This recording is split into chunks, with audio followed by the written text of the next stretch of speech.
Skakel in by In die Tunnel, dit is Vrydag, ons gesels lekker sport en dit is einde van die jaar, maar daar is nog steeds 'n besige sport naweek wat voorlê internasionaal en ook in Namibië.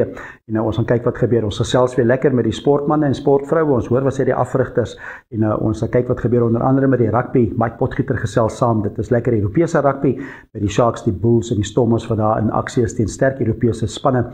Engelse Premierliga, ons praat met die afrigters, Arsenal en Liverpool se afrigter gesels saam en ook Alfred Daniel Golf voorloper gesels ook saam en sê hoe sy ronde was en wat hy verwag van die golfbaan. So dis lekker klomp sportaksie. Kyk ook wat in Namibië gebeur vir al die 3 kampe by die mole daar in Swakopmund.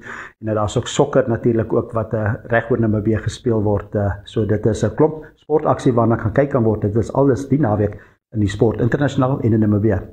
So skakel in, dit is 7:30, dit is In die Tunnel Vrydag aande, DStv kanaal 285 op DStv natuurlik, dit is NTV, kan dit direk gekyk word, ook op GoTV kanaal 25, maar ook gaan op oneop2.com en daar kan jy ook inskakel op Cape TV. Kan ook aanlyn opsie natuurlik, dit is oneop2.com, klik op die Echo skakel, daar kan mense dit weer kyk aan die vorige episodes ook, en daar's ook 'n opsie op NTV Afrikaans, dit is op YouTube kanaal, so dit is baie lekker internasionale sport, dit is op In die Tunnel.